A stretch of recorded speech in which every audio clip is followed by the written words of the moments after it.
মোস্তফা শফিকুল ইসলাম, আহ্বায়ক জাতীয় পার্টি কয়রা উপজেলা ও কেন্দ্রীয় কমিটির সদস্য। আমি এই ত্রয়োদশ জাতীয় সংসদ নির্বাচনে কয়রা উপজেলার 67টা কেন্দ্রের মধ্যে 50টা কেন্দ্রে, প্রত্যেক কেন্দ্রে একটা করে এজেন্ট নিয়োগ দেয়। প্রত্যেকটা কেন্দ্রে একটা করে এজেন্ট নিয়োগ দেয়। 17টা কেন্দ্রে আমি দিতে পারিনি, অর্থাৎ মহেশখালীপুর কেন্দ্রে কোনো এজেন্ট আমার ছিল না বা আমি দিইনি। দ্বিতীয়ত, যখন আমার এজেন্টরা সেই কেন্দ্রে গেছে, যে 50টা কেন্দ্রে গেছে, কিন্তু একটা এজেন্ট ব্যাপারে মাত্র একটাই নাম, সেই নাম তারা ঢোকার আগে অলরেডি দেখা যায় যে ওই 5-6টা নাম দিয়ে প্রত্যেকটা যে কয়টা কেন্দ্র আছে সেই কয়টা কেন্দ্রে তাদের প্রত্যেকটা বুথে সেই পরিমাণ 3-4টে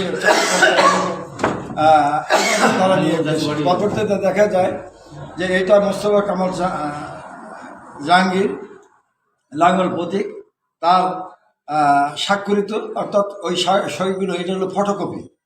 এই কপি কীভাবে বেরিয়ে সমস্ত কেন্দ্রগুলো এই ফটোকপির উপরে তারা এদের নিয়োগ করেছে। পরবর্তীতে আমি জামাত ইসলামের। এখন আমি পরবর্তীতে সমস্ত কেন্দ্রে, অনেক কেন্দ্রে পালিয়ে যায়, অনেক কেন্দ্রে ধরতে পারিনি, অনেক কেন্দ্রে ম্যাজিস্ট্রেট দিয়ে আমি ধরাইছি এবং তাদের আইনগত ব্যবস্থা নেওয়ার জন্য আমি বলে আসছি। আমি মনে করি দেশের প্রচলিত আইন এবং বিধিমালা অনুযায়ী তাদের বিধি সাজা হওয়া উচিত।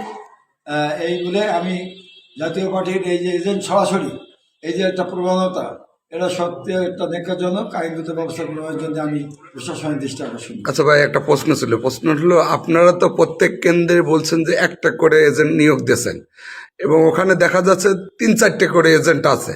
তা আপনাদের যে এজেন্ট নিয়োগ, মেন যে এজেন্ট, সে আপনাদের অবহিত করেনি? যে সেই অবহিত করার পর আমরা তো গেছি, যাওয়ার পর সেও ঢুকতে পারি।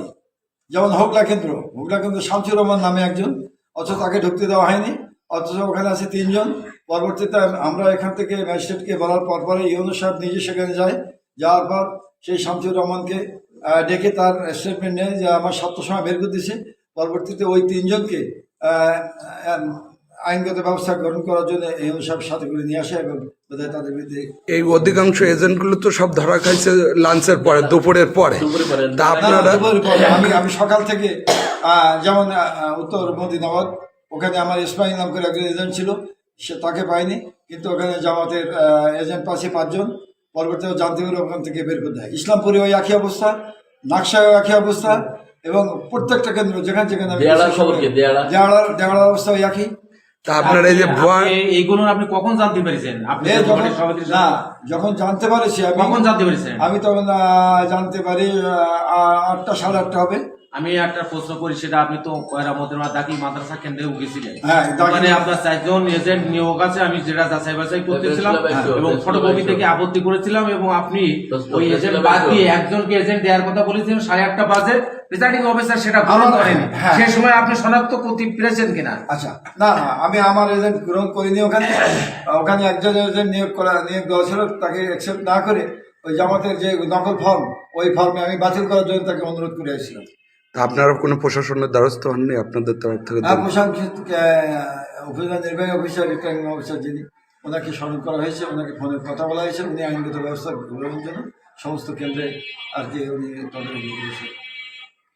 ঠিক আছে, ধন্যবাদ।